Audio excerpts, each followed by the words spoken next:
So Sharif గారు, so మనకి ప్రపంచంలోనే కాశ్మీర్ అనేది చాలా అందమైన పర్యాటక ప్రాంతంగా చెప్తూ ఉంటారు కదా. సో అలాంటి ప్రాంతంలో ఇలాంటి ఘటనలు జరగటం అని అంటే అక్కడి ప్రజలు డెవలప్ అవ్వటం అంటే పాకిస్తానీలకి ఇష్టం లేదా, వాళ్ళు ఎదగటం మీద కుట్ర పడిని ఉన్నారంట అనుకోవచ్చు అంట. పాకిస్తాన్కి భారతదేశం అంటే భారతదేశం యొక్క డెవలప్మెంట్ ఇష్టం లేదండి. ఓకే, ఇష్టం లేదు. ఇప్పుడు పుల్వామా జరిగింది. పుల్వామా జరిగిన తర్వాత ఇప్పటి వరకు పుల్వామాలో అది ఆ ఘటన ఎవరు చేశారు, ఆ ఉగ్రవాదులు ఎవరు ఉన్నారని ఇప్పటి వరకు వాళ్ళకి ముందు తేలేదు. ఇప్పటి వరకు వాళ్ళకి శిక్ష ఇవ్వలేదు.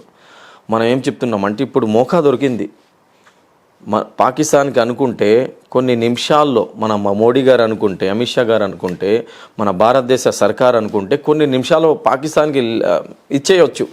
ఇప్పుడు మోకా జరిగింది కాబట్టి ఉగ్రవాద సంస్థలు ఏవైతే ఉన్నాయో, ఎవరైతే ఉగ్రవాదులు ఉన్నారో వాళ్ళందరికీ పట్టుకొని రండి. ఉగ్రవాద సంస్థలు హాఫీజ్ సయీద్కైనా ఇంకా ఎంతమంది అయితే ఉగ్రవాద సంస్థలు ఉన్నాయో, ఈ ఉగ్రవాదులకు పెద్దోళ్ళు ఉన్నారు పాకిస్తాన్లో కూర్చొని, వాళ్ళందరికీ పట్టుకొని వచ్చి ఢిల్లీలో శిక్ష ఇవ్వండి. పూర్తి వరల్డ్ భారతదేశం అంటే వణికేటట్టు చేయమని మేము నరేంద్ర మోడీ గారితో చెప్తున్నాము. అలాగే మోడీ గారితో మా రిక్వెస్ట్, మీరు యుద్ధం ప్రకటించిన పాకిస్తాన్తో యుద్ధం చేయాలని మీరు అనౌన్స్ చేసిన మాలాంటోళ్ళు మసీదుల నుంచి మదరసాల నుంచి మా స్టూడెంట్స్ అందరు కలిసి ఇన్షాల్లా భారతదేశం కోసం, భారతదేశ శాంతి కోసం ప్రాణాలు ఇవ్వడానికి కూడా సిద్ధంగా ఉన్నామండి. ఎందుకంటే గతంలో భారతదేశంలో బ్రిటిష్ వాడు వచ్చి ఇక్కడ ఈ భారతదేశానికి కబ్జా చేయడానికి ఏదైతే కోషిష్ చేశాడో, ఆ బ్రిటిష్ వాళ్ళతో ఫైటింగ్ చేయడం కోసం మొట్టమొదటిగా నినాదం ఇచ్చిన వ్యక్తి ఎవరైతే ఉన్నారంటే మౌలానా షా అబ్దుల్ అజీజ్ మొహద్దీస్ దెహ్లవీ ఒక మౌలానా అండి. మౌలానా ఏం చెప్పాడంటే, భారతదేశంలో బ్రిటిష్ వచ్చిన్నాడు, ఈ బ్రిటిష్ వాళ్ళతో పోరాడాలా.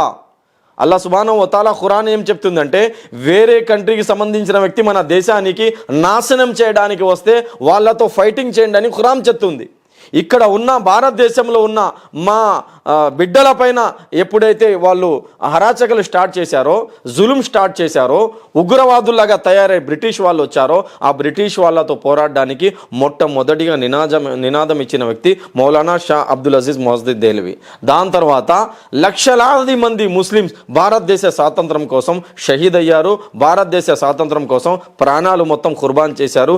ఈరోజు కూడా భారతదేశ శాంతి కోసం, పాకిస్తాన్తో యుద్ధం చేయడం కోసం కూడా మేమందరం రెడీగా ఉన్నామండి. సో షరీఫ్ గారు, బెంగళూరు కానీ లేదంటే హైదరాబాద్ పాత బస్తీ కానీ కేరళ, వెస్ట్ బెంగాల్ ఇలాంటి కొన్ని చోట్లలో సో ముస్లిమ్స్ పాకిస్తాన్ జాతీయ జెండాని ఎగరవేయటం లేదంటే పట్టుకోవటం ఇలాంటి ఘటనలు చూస్తుంటాము. అవసరం లేదండి, మాకు పాకిస్తాన్ జెండా అవసరం లేదు, పాకిస్తాన్ నినాదం అవసరం లేదు.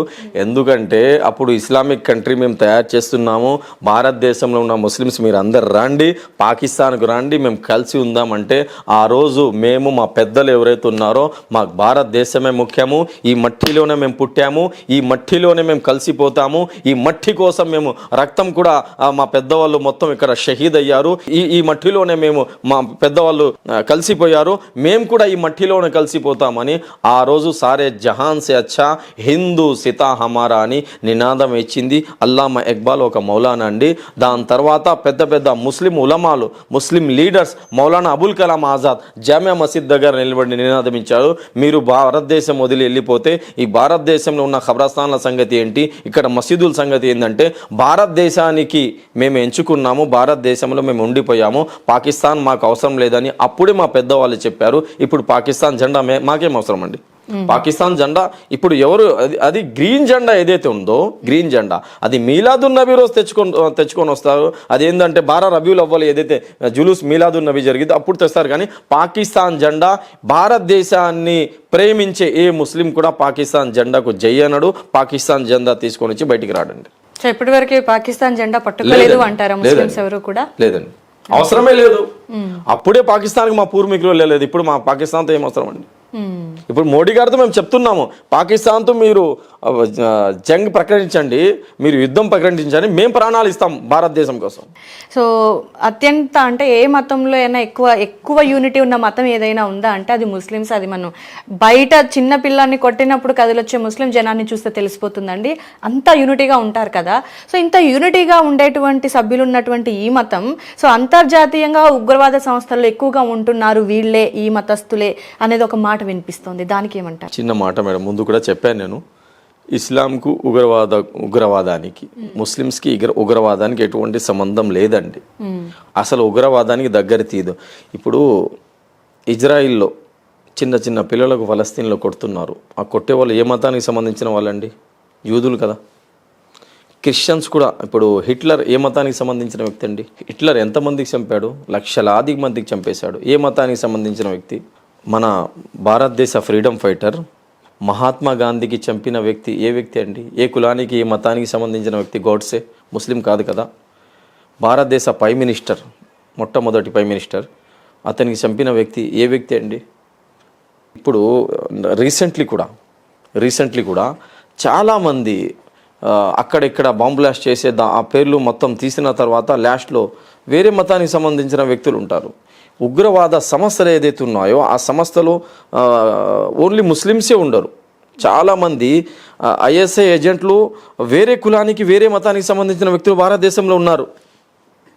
నేను చెప్పాను కదా, గాంధీజీకి చంపిన వ్యక్తి ముస్లిం కాదు. హిట్లర్ లక్షలాది మందికి చంపిన వ్యక్తి ముస్లిం కాదు. బ్రిటిష్ వాళ్ళు లక్షలాది మందితో పోరాటం చేసి లక్షలాది మంది భారతదేశంలో స్వాతంత్రం కోసం పోరాడారు. ఆ కొట్టిన వాళ్ళు కూడా ఉగ్రవాదులు కదా. బ్రిటిష్ వాళ్ళు కూడా ఉగ్రవాదులు, వాళ్ళు ముస్లిమ్స్ కాదు. ఇజ్రాయిల్ వాళ్ళు చిన్న చిన్న పిల్లల్ని ఫలస్తీన్లో కొడుతున్నారు, వాళ్ళు కూడా ముస్లిమ్స్ కాదు. ముస్లిమ్సే కాకుండా ఉగ్రవాదుల సంస్థలు కొన్ని ఉంటాయి. ఆ సంస్థలో ప్రతి కులానికి ప్రతి మతానికి సంబంధించిన వ్యక్తులు ఉంటారు. వాళ్ళు శైతాన్ టీం అండి. అలాంటి ఉగ్రవాద సంస్థలు ఎక్కువగా మీ మతస్థులు ఉన్నారా అనే పేరు ఎక్కువగా వినిపిస్తూ ఉంటుంది కదా. అది సోషల్ మీడియా చేస్తుంది. ఆ సోషల్ మీడియా కూడా ఎక్కడైనా బాంబ్ బ్లాస్ట్ జరిగినప్పుడు కానివ్వండి, లేదంటే మనకు ఆర్మీ జవాన్ల మీద జరిగినటువంటి పుల్వామా దాడి లాంటి ఎలాంటి అనేక దాడులు జరిగినప్పుడు కూడా ఇప్పటి వరకు వాళ్ళు ముందుకు రాలేదండి. ఇలాంటి దాడుల్లో మనకు రివీల్ అయిన నేమ్స్ ని కనుక చూసుకుంటే అది మీ మతానికి చెందిన వారిగానే అనిపిస్తుంది. అది పేర్లు ఉంటాయండి. వాళ్ళు పేర్లు ముస్లిం పేర్లు అబ్దుల్ రహమాన్ పెట్టుకోవచ్చు, అబ్దుల్లా పెట్టుకోవచ్చు, అహ్మద్ పెట్టుకోవచ్చు, మొహమ్మద్ పెట్టుకోవచ్చు, కానీ ఇస్లాంకి వాళ్ళకి ఎటువంటి సంబంధం ఉండదండి. నేను చెప్పాను కదా, 5% 10% కనుక వాళ్ళకి ఇస్లాం నాలెడ్జ్ ఉంటే మనుషులకు మన ఇస్లాం ఏం చెప్తుంది? నీ పడుగువాడు ఆకలితో నిద్రపోతే, నువ్వు కడుపు నిండా గనక తిని నిద్రపోతే, నీ పడుగువాడు ఆకలితో ఇబ్బందితో నిద్రపోతే నువ్వు విశ్వాసి కాలేవు, నువ్వు ముస్లిమే కాలేవు అని ఇస్లాం చెప్తుంది. అలాంటి ఇస్లాం ఉగ్రవాదానికి సహనం ఇవ్వదు, ఉగ్రవాదుల్లాగా తయారవ్వండి అని ఇస్లాం చెప్పదని. ప్రవక్త ముహమ్మద్ సల్లల్లాహు అలైహి వసల్లం జీవితం ఒకసారి కనుక మీరు చూసుకుంటే 63 yearsలో ప్రవక్త ముహమ్మద్ సల్లల్లాహు అలైహి వసల్లం అతని చేతులతో, అతని పనులతో, అతని మాటలతో 63 yearsలో ఒక్క మనిషి కూడా ఇబ్బంది జరగలేదండి. మీరు హిస్టరీ చూడండి. మన గాంధీజీ గారు ఇస్లాం గురించి, ప్రవక్త గారి గురించి ఏం చెప్తున్నారు? Islam got a place in the world not with sword but with the behaviour of last messenger of the God Muhammad సల్లల్లాహు అలైహి వసల్లం. ఇస్లాం అనేది కత్తితో స్పెట్ కాలేదు. ఇస్లాం ముహమ్మద్ సల్లల్లాహు అలైహి వసల్లం వారి జీవిత చరిత్రను జనాలు చదివి అతని మంచితనం చూసి జనాలు ఇస్లాంలో వచ్చారు, కానీ ఇస్లాం కత్తితో స్ప్రెడ్ కాలేదని గాంధీజీ గారు కూడా చెప్తున్నారు.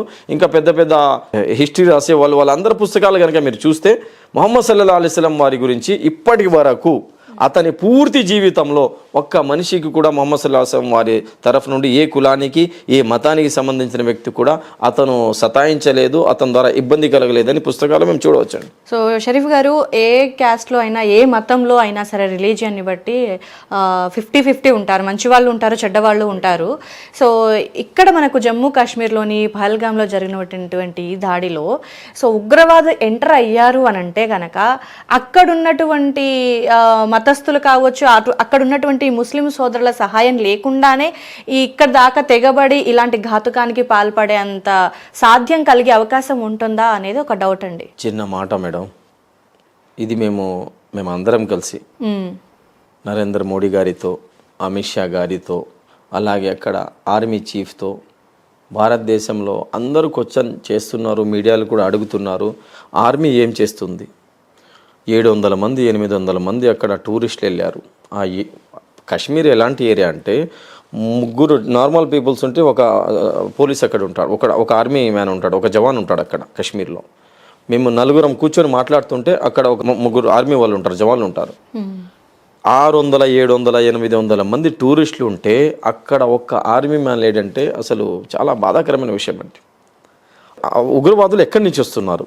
ఏ దారి నుంచి వస్తున్నారు, ఏ ఏరియా నుంచి వస్తున్నారు, ప్రధాని గారు ఏం చేస్తున్నారు, అమిత్ షా గారు ఏం చేస్తున్నారు, మన అక్కడ ఆర్మీ ఏం చేస్తున్నారు, జనాలు అడుగుతున్నారు ఈ క్వశ్చన్. అంటే షరీఫ్ గారు నిప్పు లేకుండా పొగరాదు అంటారు కదా, సో అలాంటి వాళ్ళు ఎంటర్ అవ్వటానికి వాళ్ళకి అలాంటి హెల్ప్ ఏమైనా అక్కడ ఉన్నటువంటి ముస్లిం సోదరుల సహాయం లేకుండానే వాళ్ళు ఎంటర్ అయిపోయారంటారా?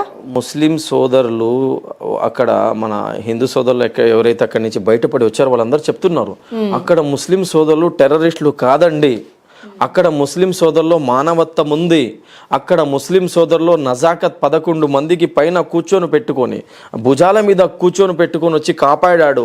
అక్కడ ఒక ముస్లిం సోదరుడు హుసేన్ అలీ మనకి ఏం పేరు ఆదిల్ హుసేన్ షా తన ప్రాణాన్ని సైతం ఖుర్బాన్ చేసి అక్కడ మనందరికి కాపాడాడు. అక్కడ కాశ్మీర్లో గనక ముస్లిమ్స్ లేకపోతే మేమందరం కూడా బలి అయ్యే వాళ్ళం, మేము కూడా అక్కడ మృతి చెందే వాళ్ళం, మమ్మల్ని కూడా అక్కడ కొట్టేసే వాళ్ళని మన హిందూ సోదరులు చెప్తున్నారు. మీడియాలో మీరు చూడండి. అక్కడ దాని తర్వాత ఆటో ట్యాక్సీ వాళ్ళు ముస్లిమ్స్, హోటల్ వాళ్ళు ముస్లిమ్స్, అక్కడ లోకల్లో వాళ్ళ ఇంటికి తీసుకొచ్చి భోజనాలు తినిపించారు అక్కడ ముస్లిమ్స్. అక్కడ ముస్లిమ్స్ చాలా మంచి వాళ్ళని మన హిందూ సోదరులు చెప్తున్నారు. కానీ ఒక చిన్న మాట మేడం, ఉగ్రవాద సంస్థలు భారతదేశంలో కొన్ని ఉగ్రవాద సంస్థలు వాళ్ళకు మద్దతు ఇస్తున్నారు. ఆ ఉగ్రవాద సంస్థలు ఏ సంస్థలు ఉన్నాయో ఆ సంస్థల ఎవరైతే పాకిస్తాన్ వాళ్ళకు మద్దతు ఇస్తున్నారో ఆ సంస్థలకు గమనించి వాళ్ళకి శిక్ష ఇవ్వాలని మేము డిమాండ్ చేస్తున్నామండి. సో ఓకే అండి, ఉండొచ్చు అక్కడ సంస్థలు ఉండొచ్చు, కాశ్మీర్లో ఉండొచ్చు, వేరే ఏరియాలో ఉండొచ్చు. ఆ సంస్థలు ఎవరు వీళ్ళందరికీ దారి ఇస్తున్నారు, ఎవరు సపోర్ట్ చేస్తున్నారు, వాళ్ళందరికీ పట్టుకొని వాళ్ళందరికీ ఎంక్వైరీ చేపించి శిక్ష ఇవ్వాలని మేము అందరం కోరుతున్నామండి. ఓకే, సో ఎస్పెషల్గా మీ ముస్లిమ్స్లో చూసుకుంటే కనుక యువత, చిన్నపిల్లలు కంపల్సరీ ఎవ్రీ ఫ్రైడే మసీద్కి వెళ్తారు నమాజ్ కోసం హల్లా అంటూ. సో అలాంటి యువతకి ఎలాంటి గైడెన్స్ మీ సైడ్ నుంచి ఉంటుంది? నిన్న కూడా మసీదులో నేను స్పీచ్ ఇచ్చాను. ప్రతి జుమ్మా నమాజ్లో మేము బయానిస్తుంటాము ఒక 40 మినిట్స్ వరకు. ప్రతి ఫ్రైడే ప్రతి జుమ్మా సమాజంలో జరిగే చెడు గురించి మేము హిందూ, ముస్లిం, క్రైస్తవ సోదరులు మన పక్కన ఉండే వాళ్ళతో ఎలాగ ఉండాలా, ఆపదలో ఉన్న వాళ్ళకి ఎలా ఆదుకోవాలా, మీరు కడుపు నిండా గనక తింటే నీ పక్కన ఉండే వ్యక్తి ఏ మతానికి ఏ కులానికి సంబంధించిన వ్యక్తి అయినా ఆకలితో నిద్రపోతే మీ విశ్వాసం పనికిరాదు, మీ నమాజులు పనికిరావు, అల్లా మీకు యాక్సెప్ట్ అవ్వడని మేము చెప్తూనే ఉంటామండి. మా సమాజానికి మేము రిక్వెస్ట్ ఏంటంటే హిందూ సోదరులతో కూడా, ముస్లిం సోదరులతో కూడా, క్రైస్తవ సోదరులతో కూడా భారతదేశంలో ఉన్న ప్రతి కులానికి మతానికి సంబంధించిన వ్యక్తులతో మా రిక్వెస్ట్ ఏమిటంటే భారతదేశానికి మన పెద్దలు, మన పూర్వీకులు బ్రిటిష్ వాళ్ళతో పోరాడి ఎంతోమంది లక్షల మంది ప్రాణాలు తెగించి భారతదేశానికి స్వాతంత్రం తెచ్చారు. ఈ భారతదేశానికి మేము కాపాడుకోవాలంటే హిందువులు, ముస్లింలు, క్రైస్తవులు, సిక్కులు అందరూ కలిసి యూనిటీగా ఉండాలా, అందరితో ప్రేమించాలా. మా మతాన్ని మేము ఖురాన్కు మేము ఫాలో చేసుకుంటూ ప్రవక్త గారి చెప్పిన విధానం మేము నడుచుకుంటూ నమాజులు చదువుకుంటూ వేరే మతస్థులు ఎవరైతే ఉన్నారో వాళ్ళందరితో ప్రేమగా ఉండండి, వాళ్ళందరితో కలిసిమెలిసి ఉండండి. ఎందుకంటే ఇప్పుడు భారతదేశానికి స్వాతంత్రము ఒక్క హిందూ సోదరుల తరపు నుండి రాలేదు, ఓన్లీ ముస్లింల తరపు నుండి రాలేదు, ఓన్లీ క్రైస్తవ తరపు నుండి రాలేదు, ఓన్లీ సిక్కుల వల్ల రాలేదు. అష్ఫాకుల్లా ఖాన్ ఒక ముస్లిం, రామ్ ప్రసాద్ బిస్మిల్ ఒక హిందూ, అష్ఫాకుల్లా ఖాన్, రామ్ ప్రసాద్ బిస్మిల్, ఇంకా చాలామంది సిక్ సోదరులు, క్రైస్తవ సోదరులు, దళిత సోదరులు, అంబేద్కర్ గారు, గాంధీజీ గారు, పెద్దవాళ్ళు అందరు కలిసి పోరాడితే భారతదేశానికి స్వాతంత్రం వచ్చింది.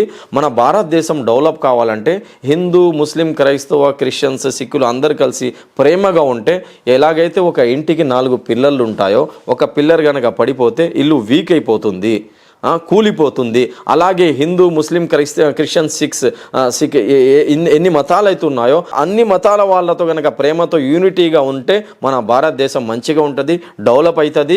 మన భారతదేశంలో మేము హిందూ, ముస్లిం కొట్టుకొని వస్తే భారతదేశం నాశనమే అవుతుంది. ఓకే, యూనిటీగా ఉండాలి, హిందూ ముస్లిం భాయి అనేది వింటున్నాము, చదువుతున్నాము. సో నిజంగా భాయిగానే కలుపుకుపోయే అవకాశాలు కనిపిస్తున్నాయి. ఎందుకంటే మనకి ఇన్సిడెంట్ జరిగింది ఒక 2 రోజులు 3 రోజుల సమయం కావస్తుంది. సో ఇప్పటి వరకు ఈ పహల్గామ్ ఇన్సిడెంట్ కి సంబంధించి మీ మత పెద్దలు ఎవరైనా స్పందించారా దీనిపై? ఖచ్చితంగా అండి, మా మత పెద్దలు స్పందిస్తున్నారు.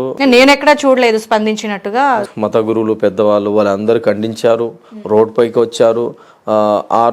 తర్వాత వెంటనే వేరే రోజే మేము మసీద్ బయటకు వచ్చి క్యాండిల్ మార్క్ తీసాము, ఖండించాము, మీడియాలు కూడా మాట్లాడాము. నిన్న మొత్తం జుమ్మా బయాన్ మొత్తం ఆ ఉగ్రవాద సంస్థల గురించి, ఉగ్రవాదుల గురించి, అసలు ఉగ్రవాదుల్లాగా వీళ్ళు ఎందుకు తయారవుతున్నారు అని నిన్న మొత్తం జుమ్మా స్పీచ్ కూడా అదే ఇచ్చాము. నమాజుల తర్వాత ఆ రోజు నుంచి ఇప్పటి వరకు ప్రతి నమాజులో అక్కడ చనిపోయిన వ్యక్తుల కోసం మేము అందరం ప్రార్థనలు చేస్తున్నాము. మన దారుల్ దేవబంద్కు సంబంధించిన మౌలానా అర్షద్ మదనీ గారు, మౌలానా మహమ్మద్ మదనీ గారు, మత పెద్దలు, ఉలమాలు అందరు కూడా దీని గురించి మాట్లాడారు. అలాగే మేము డిమాండ్ కూడా చేస్తున్నాము, ఎవరైతే అక్కడ ఉగ్రవాదులు వచ్చారో వాళ్ళందరికీ పట్టుకొని శిక్ష ఇవ్వండి, వాళ్ళందరికీ నడి రోడ్డు పైన వాళ్లకు ఇది ఖతం చేయాలని మేమందరం డిమాండ్ కూడా చేసాము. ఆ రోజు నుంచి ఇప్పటి వరకు దువా కూడా చేస్తున్నామండి.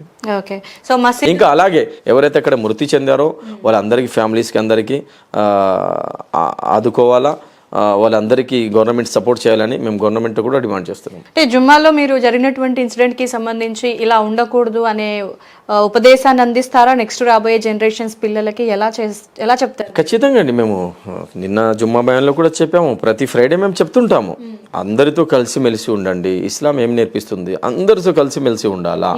మన అందరికి, ఏ కులానికి సంబంధించిన అయినా, ఏ మతానికి సంబంధించిన వ్యక్తులైనా, మన అందరి అమ్మా నాన్న ఆదం హవ్వ భారతదేశం మిట్టితో, హిందూకి అయినా, క్రిస్టియన్కి అయినా, సిక్, ఇక్కడ ఎవరైతే పుట్టారో అందరికీ ఒకే మట్టితో దేవుడు సృష్టించాడు. మన అందరి రక్తం ఒక్కటే, మన అందరం పీల్చే గాలి ఒక్కటే, మనం నివసించే భూమి ఒక్కటే, అందరికి మేము అదే. సో మీరు జుమ్మాలో చెప్పేటువంటిది నెక్స్ట్ జనరేషన్స్ కానీ పిల్లలు కానీ వింటారా, పాటిస్తారు? ఖచ్చితంగా వింటున్నారు, పాటిస్తున్నారు. మేము దానిపైన ప్రాక్టికల్గా అమలు కూడా చేస్తున్నాము. ఇప్పుడు కరోనా వచ్చినప్పటి నుంచి కరోనాలో ఎంతోమంది అంత్యక్రియలు మేము చేశాము. సమాజానికి కూడా మేము అదే మెసేజ్ ఇచ్చాము, అరే ఏ కులానికి, ఏ మతానికి సంబంధించిన వ్యక్తి అయినా వాళ్ళకి హెల్ప్ చేయాలా, మంచిగా ఉండాలని నా చేతులతో, అలాగే మా టీం చేతులతో ఎంతోమంది నాన్ ముస్లిమ్స్ హిందూ సోదరుల అంత్యక్రియలు ఈ చేతులతో మేము చేసామండి. ఎంతోమందికి రక్తదానం చేశాము, ప్లాస్మా డొనేషన్ చేశాము. మీరు పేపర్ కట్స్ చూడవచ్చు, యూట్యూబ్లో చూడవచ్చు. మన సంస్థ తరఫు నుండి కొన్ని వేలాది మందికి రక్తదానం చేసి ఉన్నాము. కులం చూడలేదు, మతం చూడలేదు. నైట్ 1 గంట కాల్స్ వస్తాయి, అరే ఏ మతానికి, ఏ కులానికి సంబంధించిన వ్యక్తి అయినా ఫోన్ వచ్చింది రక్తం కావాలని, వెంటనే మేము వెళ్ళిపోతాము. మాతో పాటు పూజారులు ఉన్నారు, మాతో పాటు ఫాస్టర్లు ఉన్నారు, మాతో పాటు ప్రతి కులానికి, ప్రతి మతానికి సంబంధించిన పెద్దలు ఉన్నారు. మేమందరం కలిసి, హిందూ, ముస్లిం, క్రైస్తవ సోదరులు అందరూ కలిసి కుల మతాలకు అతీతంగా సేవా కార్యక్రమాలు చేయాలా, ఎవరు ఆపదలో ఉంటే వాళ్ళకు ఆదుకోవాలని మేము మసీదుల్లో కూడా ఇదే, ఇస్లాం కూడా మాకు ఇదే నేర్పిస్తుంది. మేము కూడా మా జనరేషన్ పిల్లలకు కూడా ఇదే నేర్పిస్తున్నామండి. సో ముస్లిం సోదరులకి సంబంధించి మీ మసీదుల్లో కావచ్చు, లేదంటే మతానికి సంబంధించి కావచ్చు, రాజకీయంగా ఎలాంటి ప్రభావం ఉంది? సో ఎలాంటి సపోర్ట్ అందుతుంది మీకు? మన ఆంధ్రప్రదేశ్లో అయితే, నేను ఆంధ్రప్రదేశ్కి సంబంధించిన వ్యక్తి, చంద్రబాబు నాయుడు గారు ఎలక్షన్ ముందు వచ్చారు, మీ పైన ఏమైనా ఆపద వస్తే నేను కాపాడతాను, నేను ఉన్నాను, వక్ఫ్ అమెండ్మెంట్ బిల్ని నేను పాస్ కానివ్వను, అది ఇది అని చెప్పారు. చంద్రబాబు నాయుడు గారు కొన్ని చాలా మంచి పనులు చేస్తున్నారండి. మేము అతనికి అభిమానిస్తాము. చాలా పెద్ద రాజకీయ నాయకుడు, చాలా సీనియర్, ఎన్నోసార్లు సీఎంగా ఉన్నారు. అతనంటే చాలా అభిమానం కూడా. ఎలక్షన్ ముందు ముస్లిం మత గురువులు, ఉలమాలు చాలామంది చంద్రబాబు నాయుడు గారికి గెలిపించడానికి చాలా ప్రయత్నాలు చేశారు. అయితే చంద్రబాబు నాయుడు గారు మొట్టమొదటిగా ఆంధ్రప్రదేశ్లో ఇమాములకు 10,000 జీతం, మౌజన్లకు 5,000 జీతం స్టార్ట్ చేసింది అతనే, పెద్ద ఆయనే. మేము అతనికి చాలా రెస్పెక్ట్ చేస్తున్నాం ఇప్పుడు కూడా. కానీ చంద్రబాబు నాయుడు గారికి ఏమైపోయిందో నాకు తెలియదు. అతను ఒక రాంగ్ స్టెప్ వేశారు. ఎలక్షన్ ముందు ఒక మాట చెప్పారు, నేను కాపాడుతాను, నేనున్నాను, అన్ని విధాలుగా మీ ముస్లిమ్స్కు నేను డెవలప్ చేస్తానని చంద్రబాబు నాయుడు గారు చెప్పారు. కానీ వక్ఫ్ అమెండ్మెంట్ బిల్ ఏదైతే మా భూములు ఉన్నాయో, మసీదుకు సంబంధించిన భూములు, మదరసాలకు సంబంధించిన భూములు, దర్గాలకు సంబంధించిన భూములు, వక్ఫ్ అంటే నాకు ఒక భూమి ఉందండి, నాకు చాలా భూములు ఉన్నాయి, ఆస్తి ఉంది, నేను చనిపోతే ఏం తీసుకొని అయితే నేను వెళ్ళాను కదా, ఇది మా ముస్లిమ్స్లకు నేను ఇచ్చేస్తున్నా, మసీదులకు ఇచ్చేస్తున్నా, మదరసాలకు ఇచ్చేస్తున్నా, ఖబరస్థాన్లకు ఇచ్చేస్తున్నా, దర్గాకు ఇచ్చేస్తున్నా, ఈ భూమి ద్వారా మీరు మసీద్ కట్టుకోండి, ఇక్కడ ఒక స్కూల్ కట్టండి, ఇక్కడ ఒక మదరసా కట్టండి, ఇక్కడ ఒక మంచి పనులు చేయండి, ఇక్కడ ఒక హాస్పిటల్ కట్టండి, ఈ భూమిలో ఏదైతే మంచి కార్యక్రమాలు అవుతాయో ఆ పుణ్యం నాకు వస్తుందని నా ఆస్తిని నేను అల్లా మార్గంలో ఇచ్చేయడానికి దీన్ని వక్ఫ్ అంటారండి. ఇది మన పూర్వీకులు, మన పెద్దలు 9,40,000 ఎకరాలు భూమిలో భారతదేశంలో ముస్లిమ్స్కు ఇస్లాం కోసం ముస్లిం సోదరుల కోసం వక్ఫ్ చేసిన ఈ భూములు ఏదైతే ఉన్నాయో ఈ భూముల పైన ఏదైతే యాక్ట్ తెచ్చారో ఈ యాక్ట్ని చంద్రబాబు నాయుడు గారు మొట్టమొదటిగా వక్ఫ్ అమెండ్మెంట్ బిల్కి సపోర్ట్ చేశారు. దీంతో కొద్దిగా మాకు ఇబ్బంది కలిగింది, బాధ కలిగింది. చాలామంది ముస్లిం సోదరులు, ముస్లిం మత గురువులు ఎవరైతే ఎలక్షన్ ముందు చంద్రబాబు నాయుడు గారికి సపోర్ట్ చేశారో వాళ్ళందరూ చాలా బాధలో ఉన్నారండి. అయితే ఈ వక్ఫ్ రావటం వల్ల అంటే ముస్లిమ్స్లో ఉన్నటువంటి పేదరికంతో ఉన్నటువంటి మహిళలు కావచ్చు, లేదంటే మిగతా వాళ్ళు కావచ్చు, యూజ్ అవుతుంది అని అంటున్నారు. సో ఎంతవరకు యూజ్ అవుతుంది అనేది మీ పాయింట్లో? ఎంతవరకు యూజ్ అవుతుంది అంటే మేడం, ఇప్పుడు చిన్న మాట, మెయిన్ దీంట్లో అబ్జెక్షన్ ఏంటంటే వక్ఫ్ అమెండ్మెంట్ బిల్లో ఈ వక్ఫ్ అసలు ఏదైతే ఈ కమిటీ ఉంటుందో దీంట్లో ఇద్దరికి హిందూ సోదరులకు వేస్తామని చెప్తున్నారు. హిందూ సోదరుల సంస్థలు ఉన్నాయి, ఒక గుడికి సంబంధించిన సంస్థ అనుకోండి, లేకపోతే తిరుపతికి సంబంధించిన సంస్థ అనుకోండి, దాంట్లో ముస్లింలకు ఎంటర్ చేయడం కరెక్టా? మీరు చెప్పండి. చేయరు కదా. ఇప్పుడు క్రైస్తవులు ఉన్నారో వాళ్ళకు చర్చిల కమిటీలు ఉంటాయి, దాంట్లో ముస్లింలకు ఎంట్రీ ఇవ్వరు. ఇక నేను చాలా గుడిలోకి వెళ్తుంటాను, నేను మన ఊరి దగ్గర భైరవకనేకి వెళ్తుంటా, ఏమైనా గుడిలో ప్రోగ్రాం ఉంటే ప్రోగ్రాంకి వెళ్తా, అక్కడ ఏమైనా అన్నదాన కార్యక్రమాలు ఉంటే అక్కడ కూడా నేను పాల్గొంటా. అలాగే ఇదే భిక్షా ప్రోగ్రాం జరుగుతుంటుంది కదా సంవత్సరానికి ఒకసారి, మన ఇది ఏమంటే అయ్యప్ప మాల, వాళ్ళ దగ్గర కూడా మేము వెళ్తాము, అక్కడ కూడా అన్నదాన కార్యక్రమాలు చేస్తాము. ఎందుకంటే ఇంటిగ్రిటీ, జాతీయ సమైక్యత, హిందూ ముస్లింల మధ్య తింటారైతే మీరు మేము అక్కడ ప్రోగ్రామ్కి వెళ్తాము. మన ఎంతోమంది మన హిందూ సోదరులు ఎవరైతే ఉన్నారో వాళ్ళ ఇంటికి వెళ్ళి నేను దావత్ తింటాను, వాళ్ళు మా ఇంటికి వెళ్తుంటారు, ఇఫ్తార్ దావత్లో వాళ్ళు పాల్గొంటారు, అంతా కలిసిమెలిసి ఉంటామండి. దాంట్లో మాకు అభ్యంతరం ఏం లేదు. మేమందరం ఇప్పటి వరకు మన హ్యూమన్ వెల్ఫేర్ కౌన్సిల్లో ప్రెసిడెంట్ ఒక ముస్లిం అయితే, సెక్రటరీ ఒక హిందూ, జనరల్ సెక్రటరీ వచ్చి ఒక క్రిస్టియన్, ఇలాగ కుల మతాలకు అతీతంగా మేము పనిచేస్తున్నామండి. నేను చెప్పేది ఏంటంటే, ఎలాగైతే ఒక మందిరంలో, ఒక గుడిలో ముస్లింలకు ఆ కమిటీలో యాక్సెప్ట్ చేయరో తీసుకోకూడదు కూడా. ఎందుకంటే వాళ్ళ కార్యక్రమాలు, వాళ్ళ కండిషన్స్, వాళ్ళ రూల్స్, ఆ మతం ఏం చెప్తుంది వాళ్ళకి మంచిగా తెలుసు, మాకు తెలియదు కదా. తిరుపతి కమిటీలో మాకేంటని మేము అడగం కూడా, మాకు అవసరం కూడా లేదు. క్రిస్టియన్స్ ఎవరైతే కమిటీస్ ఉంటాయో దాంట్లో కూడా మాకు అవసరం లేదు. ముస్లిం వక్ఫ్కు సంబంధించిన ఆస్తుల దీంట్లో హిందూ సోదరులకు ఇద్దరికి కమిటీలో వేస్తామంటే ఇది మాకు అబ్జెక్షన్కరమైన విషయం, అంతే, ఇంకేం లేదు. సో షరీఫ్ గారు, పాకిస్తాన్ ప్రేరేపిత ఉగ్రవాదానికి ఎక్కువగా ఇండియా ముస్లిమ్స్ సోదరులు ఆకర్షితులవుతున్నారు. సో ఎందుకు దీన్ని ఆపేటువంటి మార్గం ఏమైనా ఉందా? సో ఎందుకు ఫస్ట్ ఆఫ్ ఆల్ పాకిస్తాన్ ఉగ్రవాదానికి ముస్లిం సోదరులే ఎందుకు అంత అట్రాక్ట్ అవుతారు అంటే ఏం చెప్తారు అసలు? పాకిస్తాన్ ఉగ్రవాద సంస్థలలో భారతదేశానికి సంబంధించిన వ్యక్తి ఎవరైనా, ఒకవేళ అది ఏ కులానికి సంబంధించిన వ్యక్తి అయినా, ముస్లిమ్స్ అయినా, వాడికి అక్కడ పోయే ముందే వాడు గనక కనపడితే వాడికి ముందు ఖతం చేయండి అని మేము చెప్తున్నామండి. ఎందుకంటే భారతదేశ శాంతిని దూరం చేయడం కోసం ఎవరు పోయినా, ఒకవేళ ఇప్పుడు ఇంటెలిజెన్స్ ఉంది, ఎస్బీ ఉంది, వాళ్ళందరూ గమనిస్తున్నారు కదా, ఎవరైనా లింక్స్ ఎవరికైనా ఉంటే పాకిస్తాన్ ఉగ్రవాద సంస్థలతో వాళ్ళందరికీ ఎంక్వైరీ చేసి వాళ్ళందరికీ శిక్ష ఇవ్వాలని మేము కోరుతున్నాము. సో ఎందుకు అంటే దీన్ని ఆపాలి అని అంటే ముస్లిం సోదరులు వెళ్లకుండా పాకిస్తాన్ ఉగ్రవాదానికి ఎవరు వెళ్తున్నారు చూపించండి మీరు. చూపించండి అంటే ఇప్పుడు ఉన్న చోట ఎవరైనా వాళ్ళు వచ్చి బాంబ్ బ్లాస్ట్ చేసేదాకా ఉగ్రవాదులు ఇక్కడ ఉన్నారు అని మనం ఎవరూ కనిపెట్టలేము. ఎందుకంటే పర్యాటకంగా వందల మంది వస్తూ ఉంటారు, అందులో పర్టికులర్ ఒక పర్సన్ ని మనం జడ్జ్ చేయలేం కదండి. పుల్వామాలో అక్కడ ఎవరు చేశారు? ఇప్పటి వరకు నిరూపించలేకపోయారు, ఇప్పటి వరకు వాళ్ళకి శిక్ష జరగలేదు. అజ్మీర్లో దాడి జరిగింది, అజ్మీర్లో దాడి ఎవరు చేశారు? ముస్లిమ్స్ చేయాల, వేరే మతానికి సంబంధించిన వ్యక్తులు చేశారు. మణిపూర్లో మతం పేరుతో అక్కడ ఎంతమందికి చంపేశారు? ఆ ఏ మతానికి సంబంధించిన వ్యక్తులు? అక్కడ గోధరాలో, గుజరాత్లో ఎంతమందికి చంపేశారు? మతం చూసి చంపారు. ఆ ఏ కులానికి, ఏ మతానికి సంబంధించిన వ్యక్తులు? అంటే వీటన్నిటి ఈ దాడుల్లో ముస్లిం సోదరులు లేరు అంటారా? లేరండి, ఖచ్చితంగా లేరు, 100% లేరు. గుజరాత్లో గోధరాలో ముస్లిం సమాజానికి, ముస్లిం పిల్లలకు, ముస్లిం అమ్మాయిలకు, కడుపులో బిడ్డలున్న లేడీస్లకు కూడా రోడ్ పైన తీసుకొచ్చి కొట్టేశారు కదండి. మణిపూర్లో ఎంతమందికి చంపేశారు? మణిపూర్లో చంపేసే వాళ్ళు ఎవరు? ముస్లిమ్సా? కాదు కదా.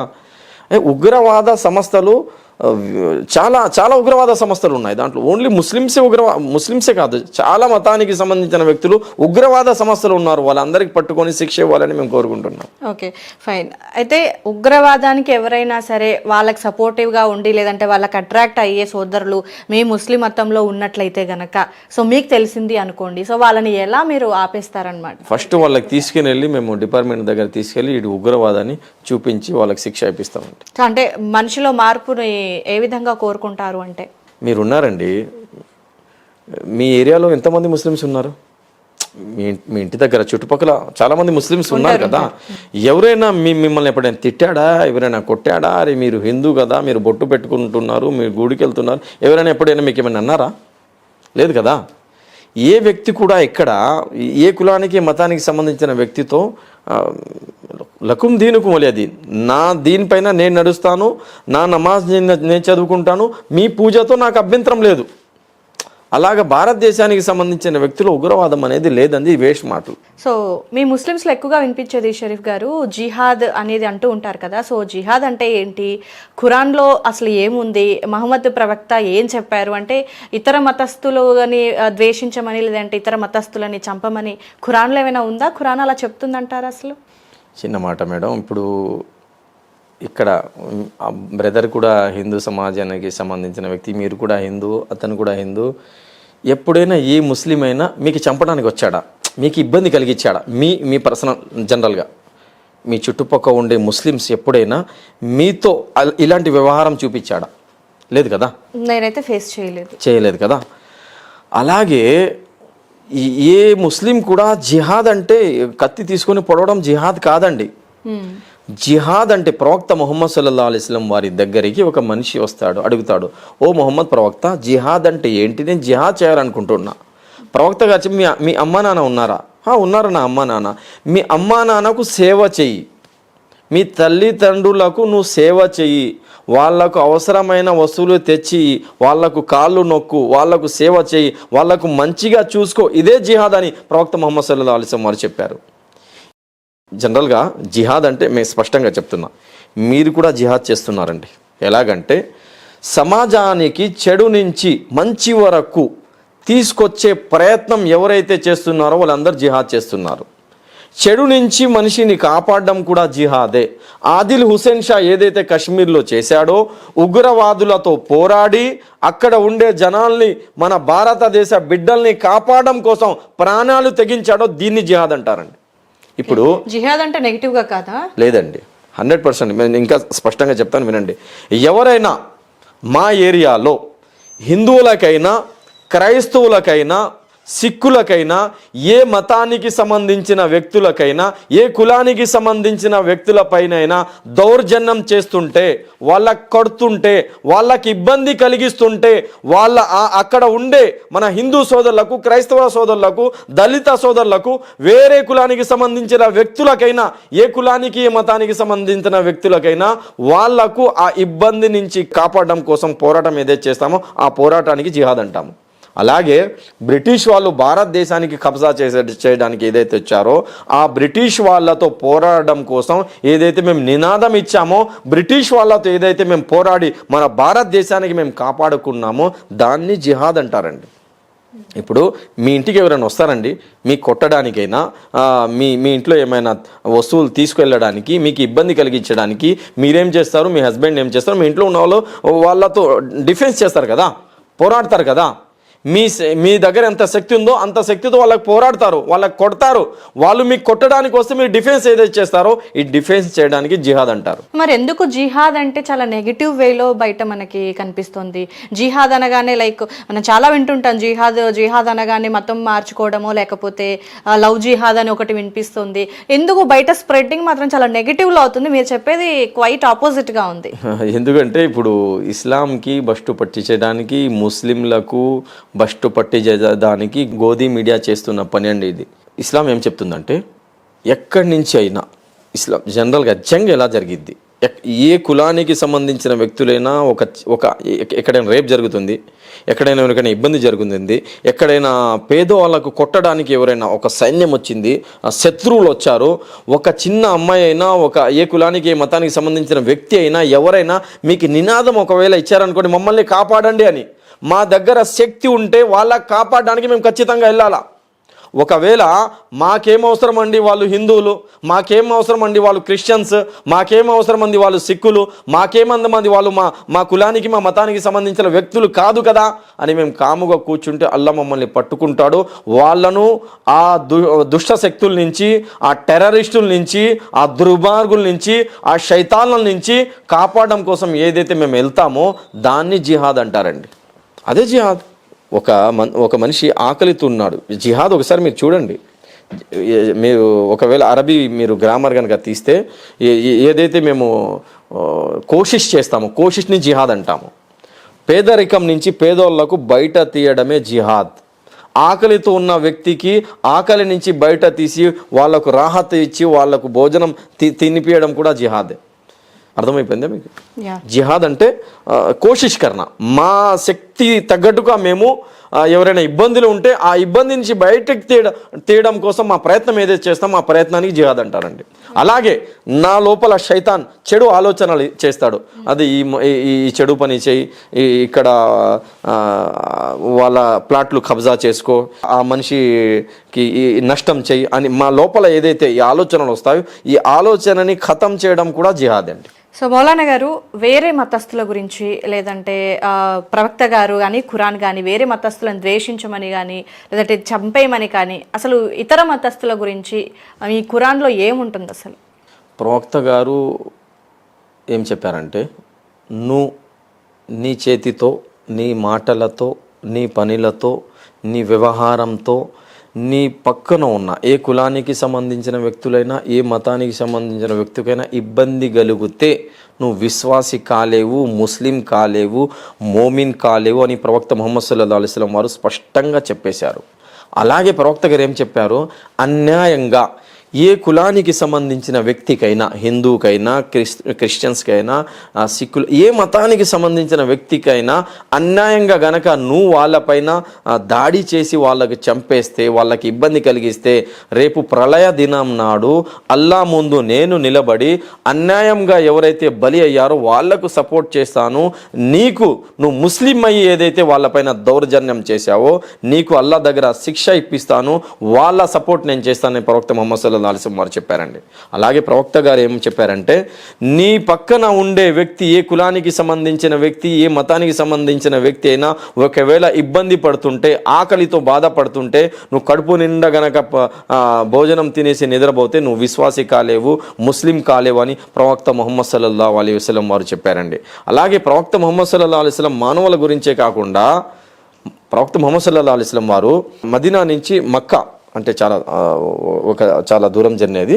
మదీనా నుంచి మక్కా వెళ్ళేటప్పుడు సైన్యంతో పాటు వెళ్ళేటప్పుడు చిన్న చిన్న కుక్క పిల్లలు అక్కడ ఒక చోట కనిపిస్తాయి. ప్రవక్త ముహమ్మద్ సల్లల్లాహు అలైహి వసల్లం వారు సైన్యానికి ఆపేసి వాళ్ళ శిష్యులు ఎవరైతే ఉన్నారో అందరికీ ఆపి చెప్తారు, ఈ కుక్క పిల్లలు ఉన్నాయి, జాగ్రత్తగా వెళ్ళండి, మీరు ఈ జర్నీలో ఫాస్ట్లో ఏదైతే వెళ్తున్నారో మీ జంతువు యొక్క గుర్రాల పైన కొంతమంది ఊంట్కి ఏమంటారు తెలుగులో, ఒంటెల పైన కొంతమంది వెళ్తున్నారు, మీ ద్వారా ఆ కుక్క పిల్ల గనక ఇబ్బంది కలిగితే దేవుడు మీకు అడుగుతాడు, మా తరఫు నుండి కుక్క పిల్లలకు కూడా ఇబ్బంది కలగకూడదు అని ప్రవక్త ముహమ్మద్ సల్లల్లాహు అలైహి వసల్లం అక్కడ ఆపి వాళ్ళందరూ పోయిన తర్వాత ముహమ్మద్ సల్లల్లాహు అలైహి వసల్లం వారు అక్కడి నుంచి పోతారు.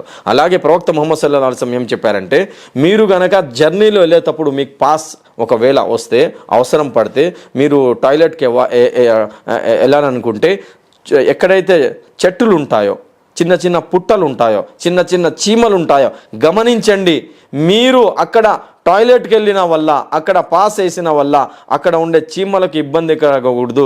చీమలు గనక ఇబ్బంది పడితే ఆ అల్లా మీతో నారాజ్ అయిపోతాడని ప్రవక్త ముహమ్మద్ సల్లల్లాహు అలైహి వసల్లం వారు ఆ చీమల గురించి కూడా ఆలోచించిన వ్యక్తి అండి. అతను పూర్తి జీవితంలో ఏ మనిషికి కూడా, ఏ కులానికి, ఏ మతానికి సంబంధించిన వ్యక్తి కూడా ముహమ్మద్ సల్లల్లాహు అలైహి వసల్లం వారు ఇబ్బంది కలిగించలేదు. అలాగే ఇస్లాం కూడా ఇదే చెప్తుంది, మీ పక్క ఏ మతానికి, ఏ కులానికి సంబంధించిన వ్యక్తి అయినా ప్రేమతో ఉండండి, ఆకలితో ఉన్న వాళ్ళకి ఆదుకోండి. ఇది కరోనాలో మీరు చూసి ఉంటారండి. కరోనాలో లక్షలాది మంది రోడ్లపైన వస్తే వాళ్ళందరికీ ఆదుకున్న వ్యక్తుల్లో ముస్లిం సమాజం చాలా ఎక్కువ ఈ పని చేసింది. ముస్లిం సమాజం మీరు యూట్యూబ్లో చూడండి, చాలామంది మత గురువులు హిందూ సమాజానికి సంబంధించిన పెద్ద పెద్ద పూజారులు కూడా స్టేట్మెంట్ ఇచ్చారు. స్వామి విజయశంకర్ గారు కూడా నా గురించి కూడా యూట్యూబ్లో వీడియో పెట్టున్న, ఇప్పుడు కూడా ఆ వీడియో ఉంది. ఒక ముస్లిం సమాజానికి సంబంధించిన వ్యక్తి ఎంతోమంది హిందూ సోదరుల అంత్యక్రియలు చేశారు, వాళ్ళ మతానికి సంబంధించిన ఏదైతే కార్యక్రమాలు ఉన్నాయో అన్నీ మేం చేశామండి. ఇస్లాం ఇదే చెప్తుంది, ఏ మతానికి ఏ కులానికి సంబంధించిన వ్యక్తి అయినా ఆపదలో ఉంటే ఆదుకోండి. ఇస్లాం ఎవరికి కూడా ఇబ్బంది కలిగించే మాటలు కూడా, ఇబ్బంది కలిగించే పనులు కూడా దీనికి ఇస్లాం పర్మిషన్ ఇవ్వదండి. సో షరీఫ్ గారు, సో పహల్గామ్ ఇన్సిడెంట్కి సంబంధించి సో మీ దగ్గర నుంచి యాజ్ ఏ ఇస్లామిక్ స్కాలర్గా so some points we got it అనమాట. సో మాతృ వీక్షకులు కూడా తెలియాలి అనేసి ఈ ఇంటర్వ్యూ ప్లాన్ చేశాను. సో చాలా విషయాలు మనతో షేర్ చేసుకున్నారు. Thank you so much. అల్లా సుబ్హానహు వ తఆలా దేవుడు, గాడ్, సృష్టికర్త అయిన దైవం ఎవరైతే అక్కడ గాయాలు ఎవరికైతే తగిలాయో వాళ్ళందరికీ ఆరోగ్యం ఇవ్వాలని, అలాగే సృష్టికర్త అయిన దైవం ఎవరైతే మృతి చెందారో వాళ్ళ పిల్లలకు, వాళ్ళ అమ్మా నాన్నకు, వాళ్ళ వైఫ్, వాళ్ళ ఫ్యామిలీ మెంబర్స్కి దేవుడు, సృష్టికర్త అయిన దైవం సహనం ఇవ్వాలని మేము అందరం ప్రార్థన చేస్తున్నామండి. Thank you so much. Thank you so much.